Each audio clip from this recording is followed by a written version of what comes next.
당신은 아바의 사랑받는 자녀입니다. 한 번 더 합시다. 당신은 아바의 기쁨입니다. 믿으십니까? 아멘. 네. 여러분, 사람이 잘 변할까요? 안 변할까요? 네. 이구동성으로 대답해 주셨습니다. 사람은 참 안 변합니다. 그래서 사람이 변하면, 갑자기 사람이 변하면 무슨 날이 가까웠다고 그럽니까? 네, 저 사람이 죽을 날이 가까웠나 보다, 이렇게 생각할 정도로 사람은 참 안 변합니다. 사람 안 변하는데 다른 사람 생각할 것도 없죠. 저 자신만 생각해 봐도 이런 모습을 바꿔야지, 이런 습관을 바꿔야지, 이건 나에게 참 좋지 않지, 이런 것들이 있죠.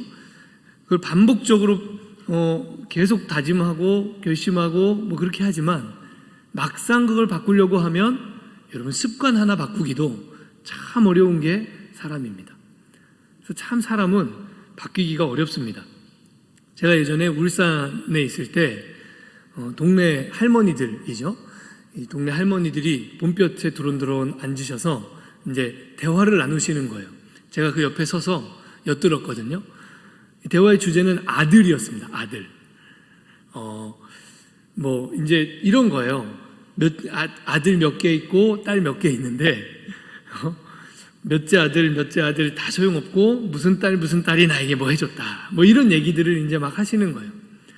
그러면서 점점 대화가 어디로 가기 시작했냐면, 아들은 다 소용없어, 며느리 눈치만 보지 아무것도 해주는 게 없다고, 이제는 아들이 효도하는 시대는 다 끝났다고, 그러면서 딸들이 효도한다고, 이제 막 그런 얘기들을, 아멘이죠. 그런 얘기들을 막 하는 거예요. 그래서 대화가 한참 그렇게 무르익어 가고 있었어요. 그런데 한 할머니께서 이 모든 대화의 이제 결론을 내려주셨습니다. 이렇게 말씀하셨어요. 역시 맞아, 아들 다 소용없어, 이제 아들은 하나만 있으면 돼. 그러니까 다른 할머니 누구도 거기에 이견을 달지 않고, 맞아, 아들은 하나만 있으면 돼. 제가 그래서 옆에서 듣고 있다가 너무 웃기는 거예요. 무슨 결론이 이래요. 아들 다 소용없다는 얘기를 한참 하시다가 아들 하나는 있어야 된다는 거예요. 그래도 그게 결론이에요. 여러분, 오랜 세월 아들이 최고다 이렇게 생각하고 사신 경상도 할머니들입니다. 경상도에서는요, 아들을 낳아야 대접받는, 물론 경상도뿐만 아니었겠지만 경상도는 특히 그렇습니다. 그러니까 이분들이 시집 와서 살던 그 오랜 시간 동안은 어떤 세월이었습니까? 이 집에 시집 와서 아들을 낳으면 그러면 대접도 받고 인정도 받고, 그런데 이 집에 시집 와서 딸을 막 7, 8 낳아서도 아들 하나 못 낳으면 평생 괄시받고 서름 받으면서 사는 그런 인생을 사신 분들이에요. 그러니까 머리로는 아는 거예요. 이제는 아들들이 며느리 눈치만 보고 있지 효도 제대로 못하는 그런 시대다 하는 걸 이분들이 머리로는 이해를 하는 거예요. 그런데 심정적으로는 그럼에도 불구하고 아들이 하나 이상은, 하나는 무조건 있어야 한다, 이게 이분들이 가지고 있는 마음인 거죠. 여러분, 생각으로 우리가 이런 게 나한테 좋지 않구나, 이런 걸 바꿔야 되겠구나 하는 생각은 할 수 있어요. 그런데 막상 그걸 바꾸려고 하면 잘 됩니까? 안 됩니까? 잘 안 됩니다. 특히 이 경상도 할머니들의 마음속에 아들이라고 하는 그 존재처럼 오랜 세월 동안 살아온 삶의 태도, 또 오랜 세월 동안 쌓여온 삶의 가치관, 여러분, 이런 것들은 정말 바뀌기가 쉽지 않습니다. 왜냐하면 그건 인생의 척추거든요. 이 한 사람이 살아온 인생의 척추를 쉽게 바꿀 수 있겠습니까? 바꾸기 어렵습니다. 그러니까 어떤 한 사람이 어떤 태도나 가치관을 가지고 오랜 세월 동안 그걸 밀어붙여 살았다면 그걸 바꾸기란 여간 어려운 일이 아니죠. 우리가 삭개오 얘기를 계속하고 있습니다. 삭개오 이야기를 하면서 삭개오가 둘러싸고 있었던 삭개오의 껍질에 대해서 우리가 함께 나누고 있습니다. 이 껍질이라는 것은 항상 이중적인 가치를 가집니다. 한편으로는 그 껍질 안에 있는 사람을 꽁꽁 싸버립니다.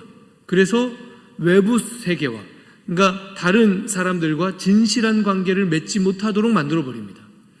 그러니까 그 껍질이 두터우면 두터울수록 그 사람과 진실한 관계를 맺기가 어려워요. 그런데 한편으로는 이 껍질이 나쁜 것만 있냐? 그렇지 않아요.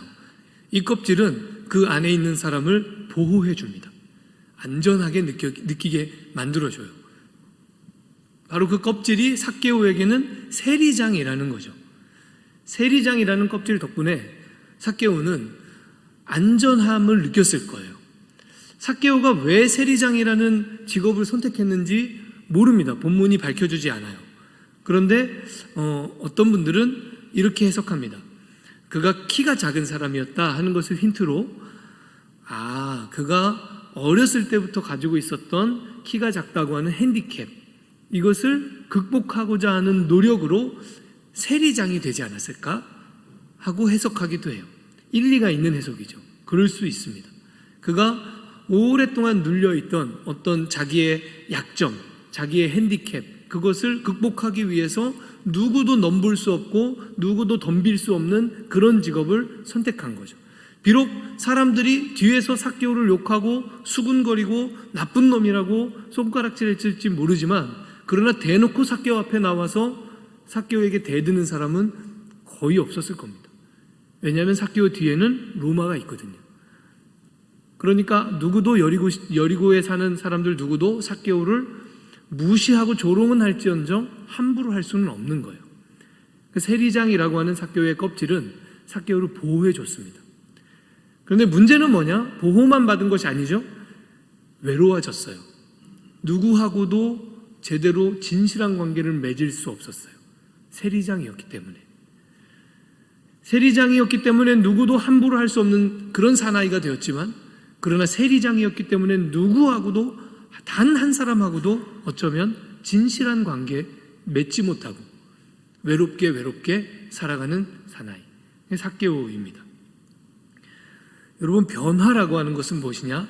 바로 이 껍질을 벗고 껍질 밖으로 나오는 것이 변화입니다. 그러니까 변화는 우리를 진실하게 만드는 것입니다. 그게 성경이 우리에게 말씀하고 있는 변화인 것입니다. 그런데 한번 생각해 보세요. 오랫동안 내가 나를 보호해줬고 나를 둘러싸고 있던 그런 껍질이 있습니다. 이 껍질을 어느 날 벗어놓고 그 껍질 밖으로 나오는 사람의 모습을 한번 상상해 보세요. 어떨까요? 이 사람 어떤 기분으로 그 껍질 밖으로 나오는 걸까요? 여러분, 우리가 누군가에게 내 진실한 내면, 내 속알맹이, 그걸 누군가에게 보여주려고 하는데 어떻습니까? 두렵습니다. 그러니까 삭개오가 껍질 벗고 하나님 앞으로, 예수 그리스도 앞으로 나오는 그 순간에 어쩌면 삭개오는 그 나무 아래로 삭개오야 내려오라 하는 예수님 말씀을 듣고 나무 아래로 기뻐하며 즐거워하며 급히 내려왔지만, 동시에 즐겁기만 한 것이 아니고 어쩌면 두려웠을지도 몰라요. 알몸으로 나온 거예요. 처음으로 누군가 앞에서 자기의 진실된 내면을 드러낸 거예요. 아무도 상상하지 못했던 삭개오의 어린아이 같은 모습. 예수님이 삭개오야 내려와라 하고 한마디 했을 뿐인데 막 어린아이같이 신나게 그 나무 아래로 내려오는 그 삭개오의 모습. 어쩌면 여리고 사람들이 깜짝 놀랐겠죠.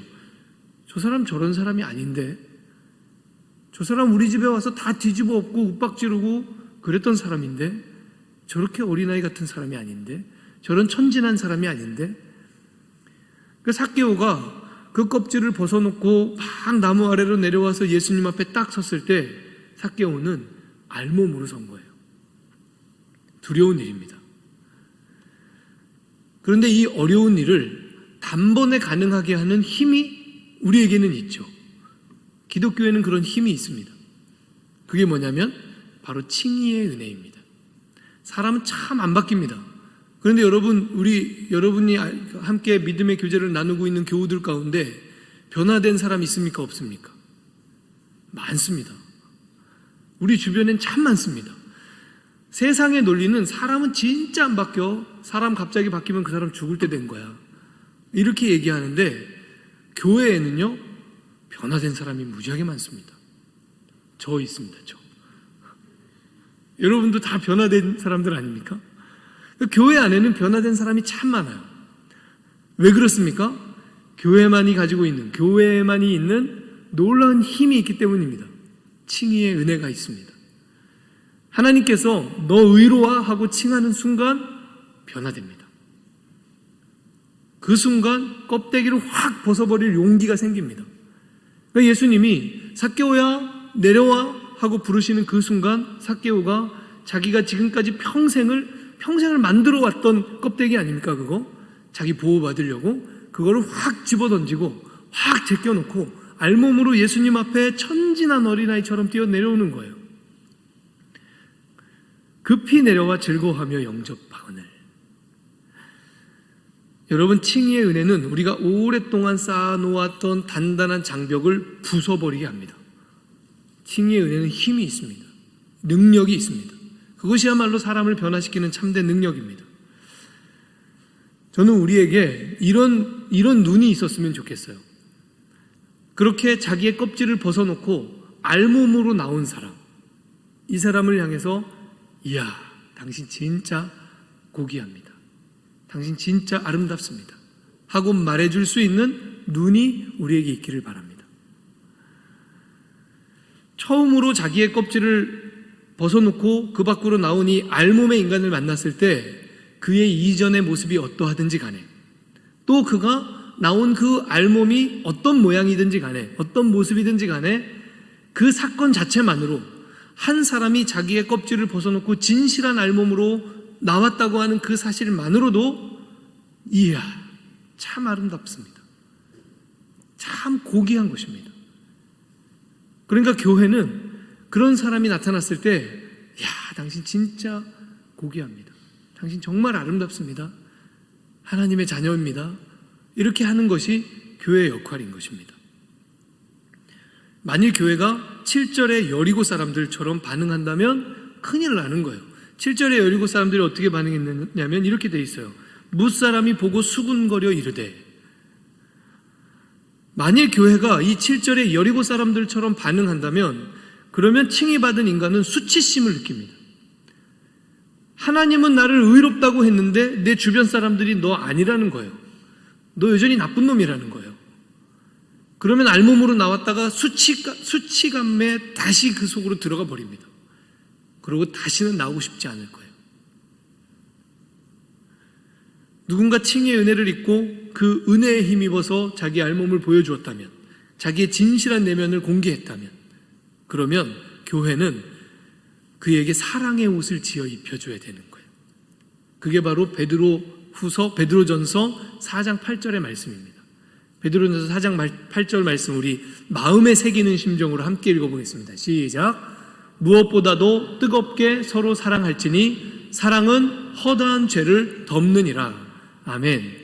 여러분, 교회가 칭의받은 인간에게 해줘야 되는 일은 뭐냐면 바로 저 허다한 죄를 덮는 사랑의 옷, 그것을 입혀주는 거예요. 그래서 그의 그 더러운 모습을, 그의 죄된 모습을 감춰주는 거예요. 그게 교회가 할 일입니다. 어쩌면 교회가 해야 될 제일 중요한 일일지도 모릅니다. 우리는 칭의의 은혜를 만들어낼 수가 없습니다. 칭의의 은혜는 오직 누구만이 만드실 수 있는 것입니까? 하나님만이 만들 수 있는 거예요. 교회가 아무리 거룩해도 칭의의 은혜를 우리 스스로 만들어낼 수 없어요. 쉽게 얘기하면 무슨 얘기냐면 교회는 아무리 대단한 교회라도 사람 바꿀 수 없습니다. 교회가 사람 변화시키는 거 아닙니다. 교회는 사람을 변화시킬 수 있는 능력이 없어요. 사람을 변화시키는 건 칭의의 은혜입니다.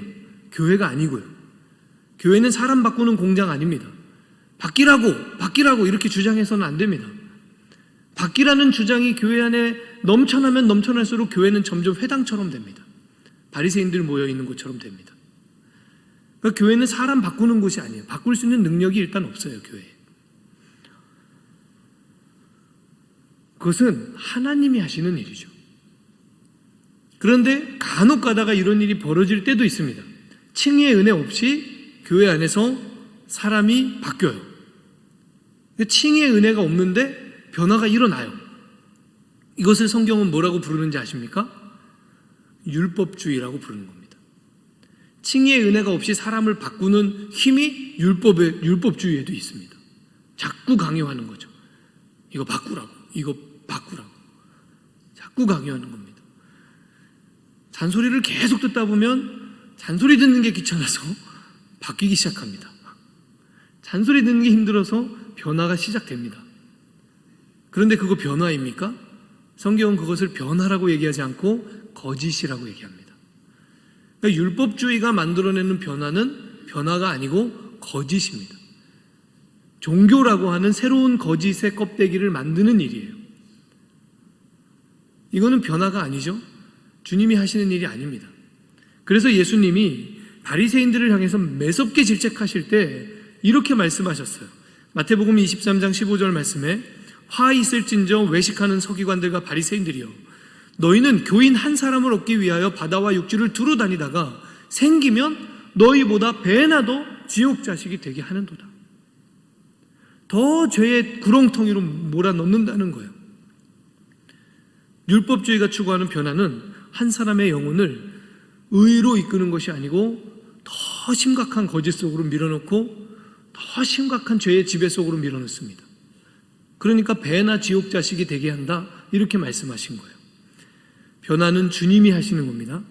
교회가 하는 것이 아니고 교회에게 맡겨진 일은 예수님이 한 사람을 그 단단한 껍질 속에서 나와도 괜찮다고 그러면서 데리고 나오셨을 때 그래서 그가 두렵고 떨리는 마음으로 그 진실한 알몸을 가지고 껍질 밖으로 나왔을 때 그때 교회는 박수 쳐주는 게 교회의 일입니다.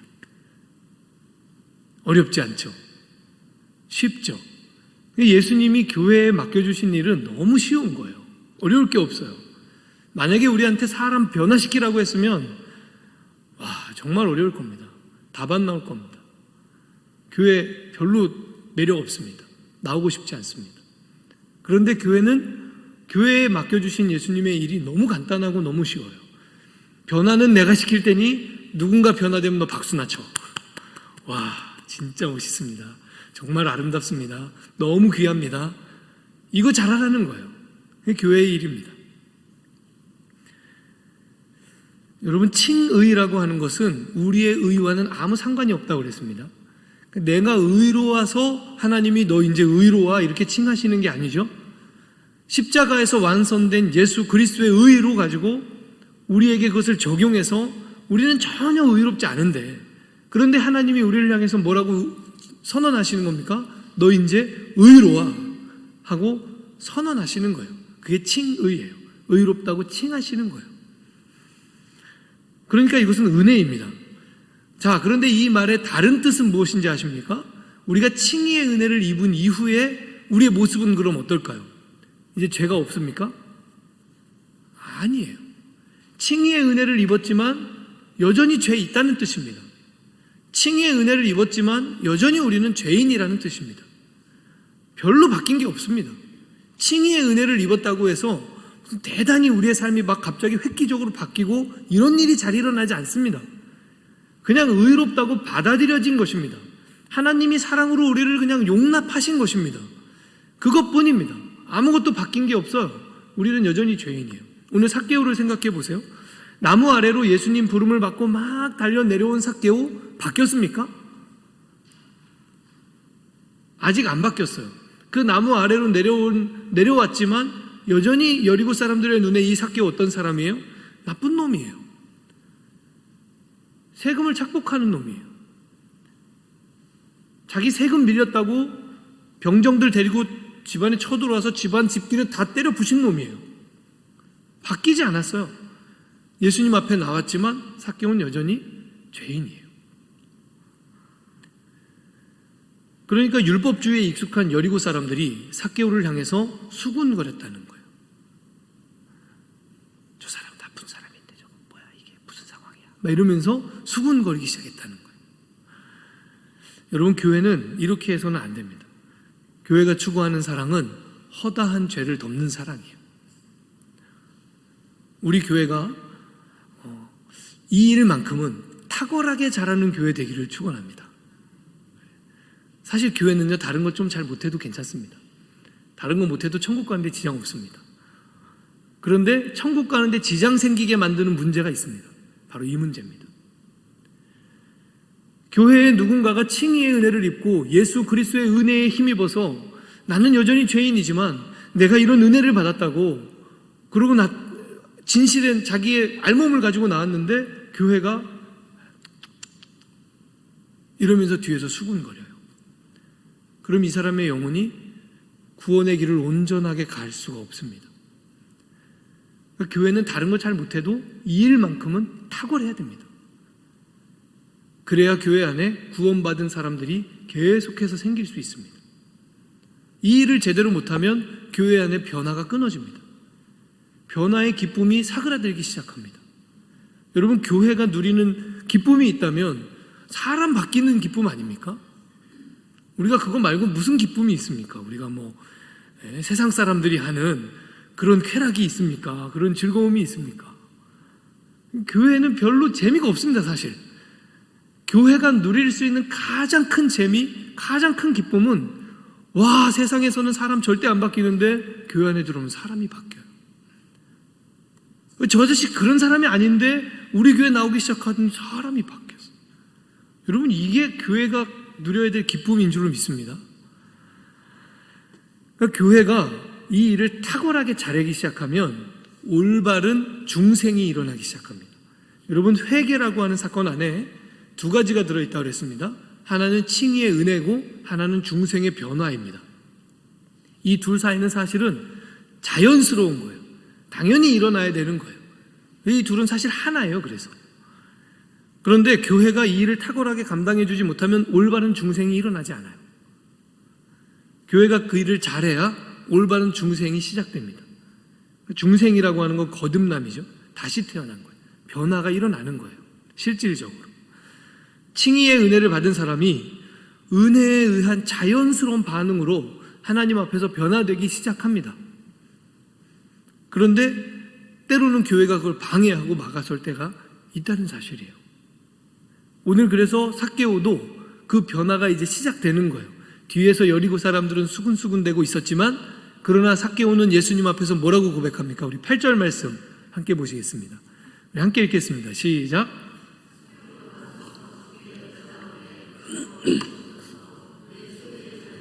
가난한 자들에게 주겠사오며 만일 누구의 것을 속여 빼앗은 일이 있으면 내 갑절이나 갚겠나이다. 아멘. 여러분, 이것은 단순히 앞으로 착하게 살겠습니다, 이런 뜻이 아니에요.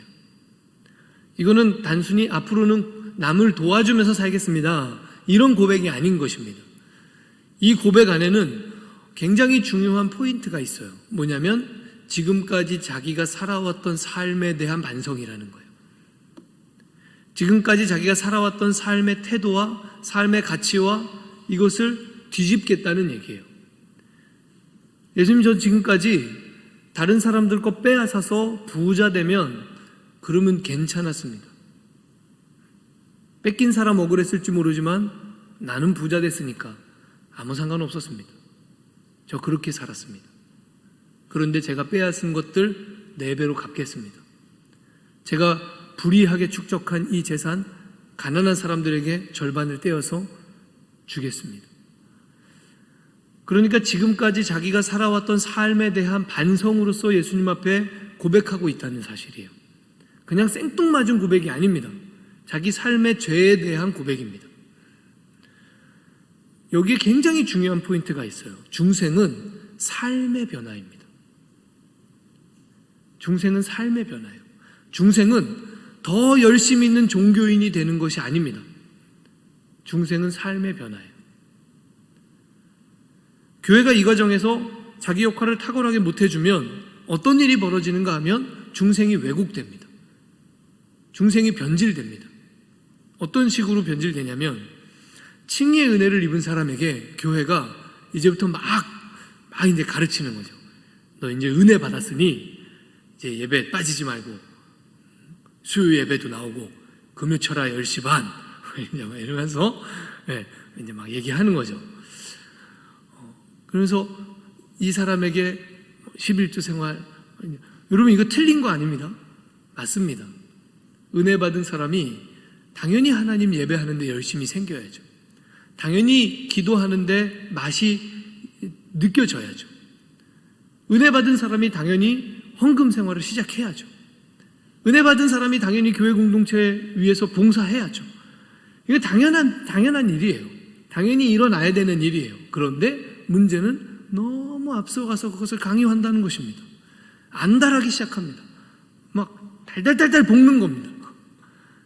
여러분 은혜 받은 사람을 달달달달 볶기 시작하면 중생이 일어나지 않고 그때부터 껍데기를 만들기 시작합니다. 종교라고 하는 껍데기를 만들기 시작합니다.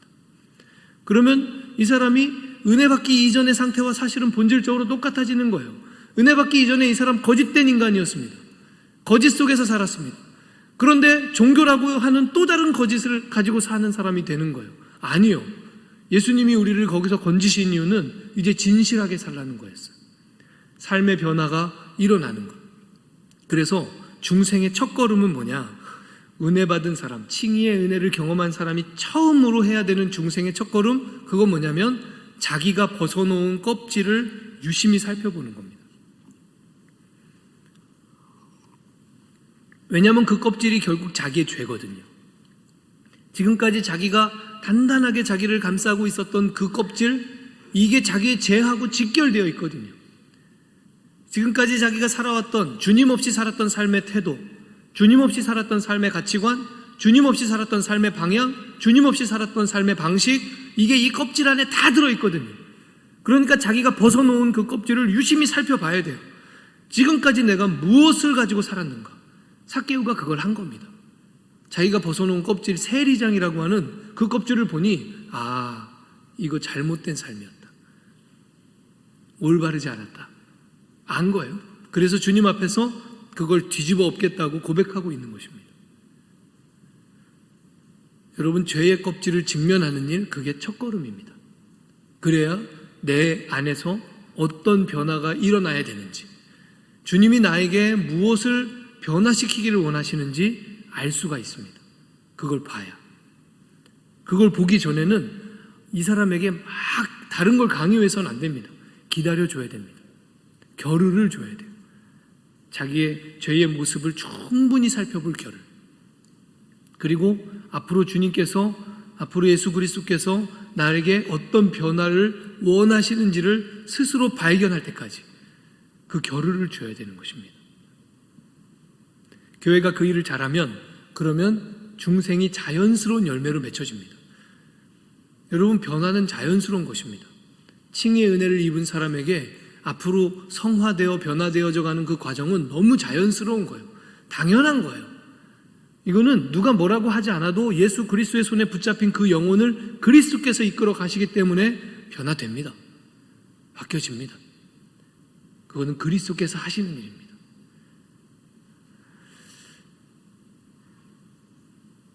칭의의 은혜를 경험한 그리스도인의 삶에 성화가 자연스럽게 일어나도록 교회는 그것을 지켜보는 겁니다.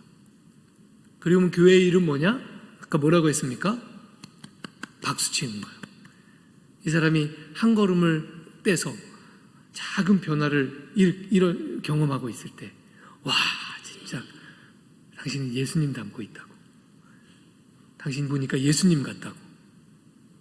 그렇게 해주는 거예요. 별거 아니지만 기뻐해주는 거예요. 막 좋아해주고 축하해주고 기뻐해주고 귀하다고 아름답다고 진짜 예수님 보는 것 같다고 막 이러면서 오바도 하고, 여러분 이런 거는 좀 오바를 해도 상관이 없습니다. 그러는 거예요. 여러분, 우리가 아이를 낳아서 기르다 보면 힘든 일도 많고 경탄하는 일도 많죠. 아이가 아플 때 참 힘듭니다. 특히 내 아이가 그 또래의 다른 아이들과 성장 속도가 다를 때 굉장히 마음이 속이 타죠. 문제가 있나 싶어서. 그런데 가만히 보면 특별한 경우를 제하고는 아이들이 저마다 속도가 있습니다. 그렇지 않습니까? 어떤 애는 젖을 빨리 떼는 애가 있는가 하면 어떤 애는 얘는 평생 젖을 물고 살 것처럼 그렇게 젖을 안 떼는 애도 있죠. 어떤 애는 돌도 안 되는데 벌떡 일어나서 막 뛰어다니는 애가 있는가 하면 어떤 애는 돌이 지났는데도 제대로 걷지도 못하는 아이도 있습니다. 어떤 아이는 말을 얼마나 빨리 떼는지 막 그냥 쪼잘쪼잘쪼잘 하는 애가 있는가 하면 어떤 아이는 그냥 계속 버버버 해갖고 옹알이만 계속 하는 아이도 있는 것입니다. 저마다의 속도가 있습니다. 부모가 닥달한다고 이 속도가 좁혀집니까? 이 속도가 빨라집니까? 어린 갓난 아이에게, 어린애에게 자 이제 너 빨리 일어나! 자 하나 둘 셋 하면 일어나! 왜 해갖고 막 한다고 애가 벌떡 일어나서 걷습니까? 아닙니다. 그 아이의 속도대로 갑니다. 닥달해도 소용없습니다. 이 아이의 속도대로 갑니다. 중생하여 변화되는 것도 저마다의 모양이 있고 저마다의 속도가 있습니다. 그것은 다 주님이 하시는 일이에요. 이 사람에게 어떤 변화가 먼저 필요한지 그것을 주님이 아시는 겁니다. 교회의 일이 아니에요.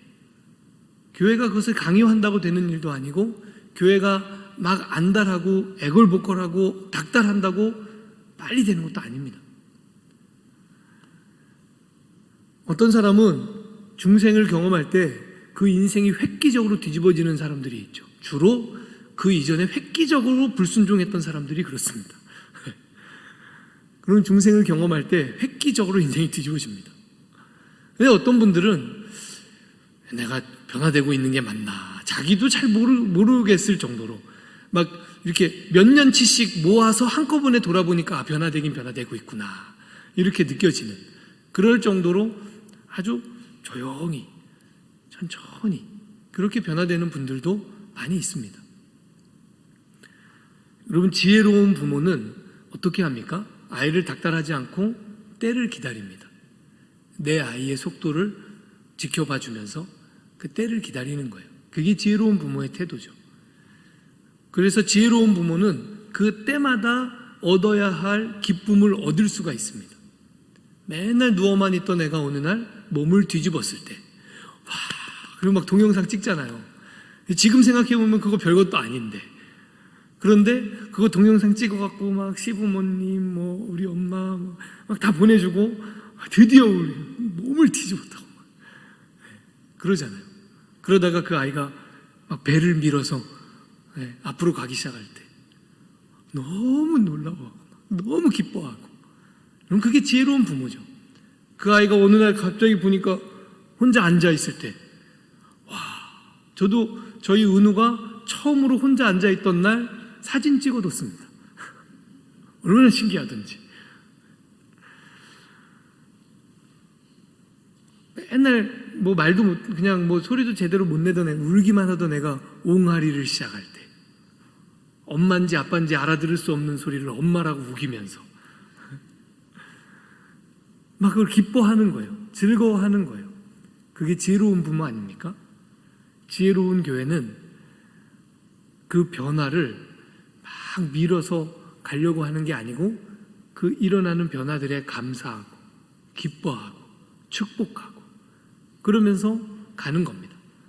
그래서 지혜로운 교회 안에는 구원받는 사람들의 그 변화의 기쁨이 항상 넘쳐납니다.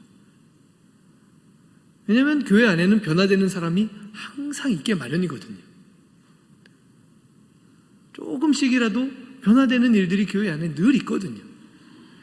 그러니까 그것을 보면서 기뻐하고 즐거워하고 속해에 누가 그런 변화를 했다 그러면 막 2,000원씩 걷어갖고 케이크도 하나 사다 놓고 그런 거, 그런 기쁨, 그런 즐거움 그게 교회가 누려야 될 기쁨인 줄로 믿습니다. 여러분 그것은 하나님이 교회에게 주신 선물입니다. 하나님이 교회에게 주신 은혜입니다. 그래서 그것을 충분히 누려야 됩니다.